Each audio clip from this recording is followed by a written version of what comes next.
दिदी बहिनी बुहारी भाउजू र छोराछोरी र नाति नातिना पनि छन् यहाँ। सबैलाई दर्जा अनुसारको सेवा ढोग आशीर्वाद सबैलाई आशीर्वाद छ भन्दै मेरो दुई शब्द यहाँ राख्न चाहे।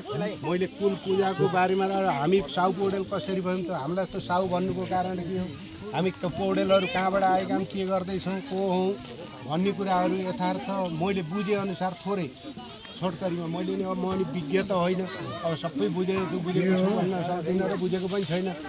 र हामी सबैले जस्तो हामी पौडेलका छोराछोरी त अब जे जति छौँ पौडेलका छोराछोरीले अलिअलि बुझेका नि होला, बुवा आमाछिबाट संस्कार सिकेका होला, अलिअलि बुझेका नि होला। बाहिरबाट आएका चेलीबेटी हाम्रा यिनी नानीहरू यिनीहरूलाई त थालबाट पौडेल आएर पहिले आएका पौडेल गुल्मी आउनु पर्वत आउनु भएको रहेछ।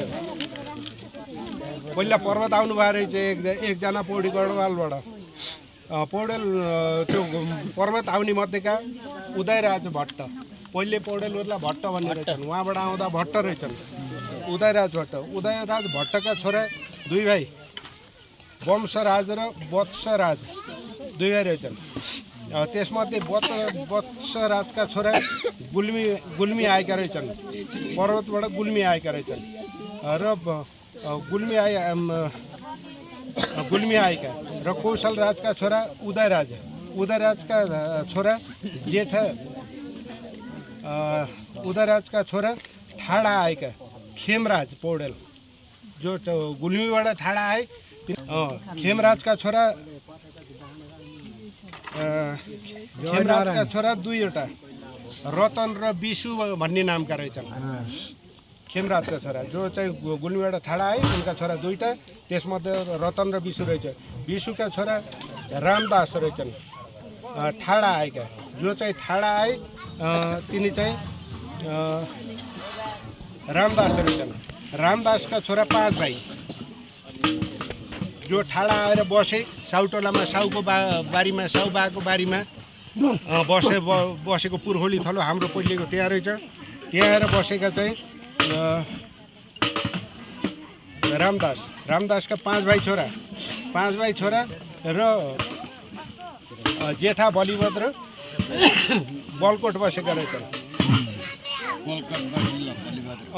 बलिभद्र पाँच भाइ मध्ये अहिले यो कसरी बलकोट गए त, कसरी धातीबाङ गए, कसरी जुकेना गए, कसरी ठाडा भइयो त, यो कुरा पनि मैले बुझाउँछु। यहाँ देखेको कुरा मात्रै मैले अहिले भन्दैछु, अहिले मैले पछि सबै स्पष्ट पारिदिन्छु।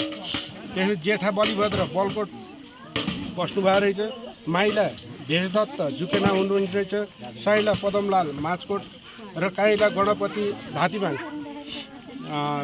र कान्छा जयनारायण ठाडामा हुनुहुन्छ रहेछ। जयनारायणका श्रीमती दुईटी रहेछन्। दुईटी मध्ये जेठीका छोरा दुईवटा रहेछन्।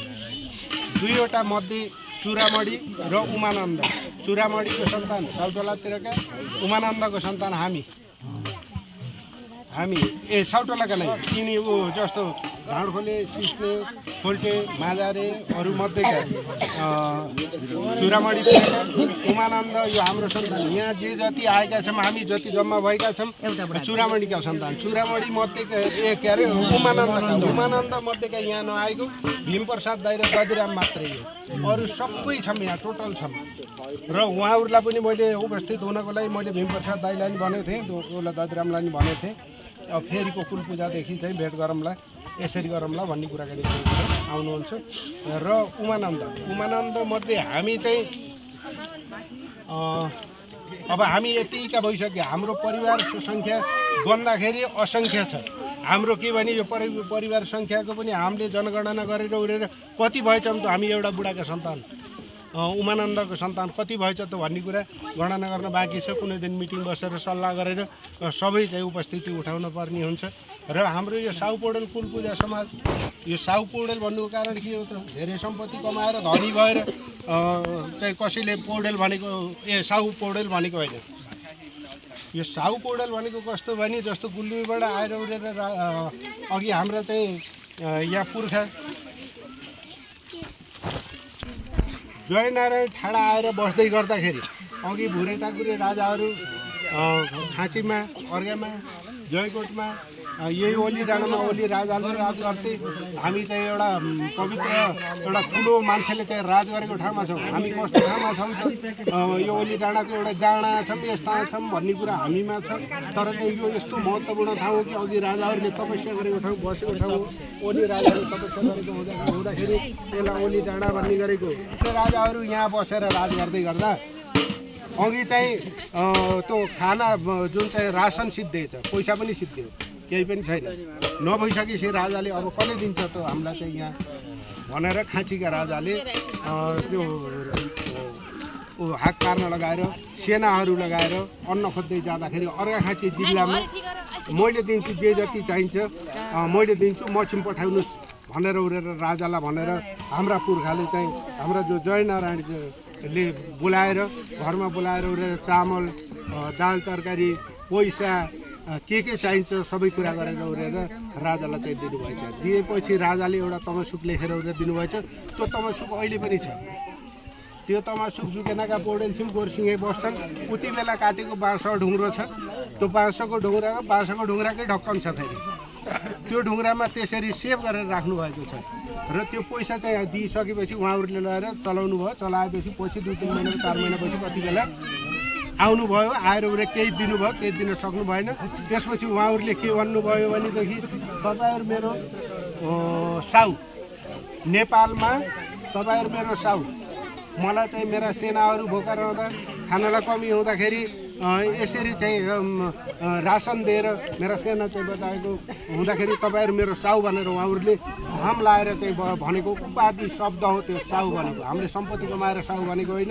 हामी कोही धनी होला, कोही गरिब होला, कोही राम्रो होला, तब पनि उहाँका आशीर्वादले गर्दा हाम्रो साउ पौडेलमा कोही पनि फेरि बिहान साँझ खाना नहुने गोर्सिङमा रहेछ। हात्तीभाङमा धुलाई बोक्न बनाएर दिएको मेना र झेँगा रहेछ। त्यसपछि गएर एउटा चामल भर्नी गरेको मान र पाथी साउटोलाड गएका नहेरी 4 नम्बरमा रहेछ।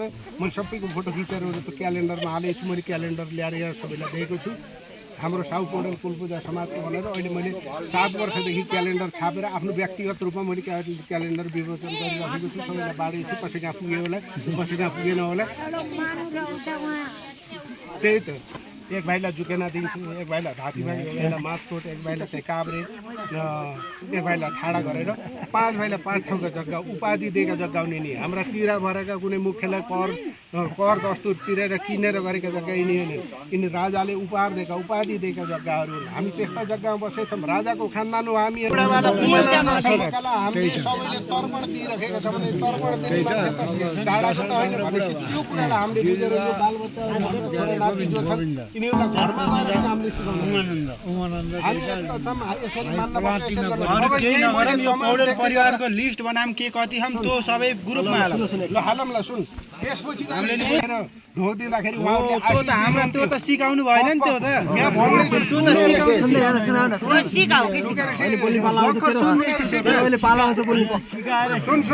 होइन सिकाएन तेरा बुवाको कमजोरी हो। सुन मैले सिकाउँदै जोले पनि खुट्टा दिँदा एउटा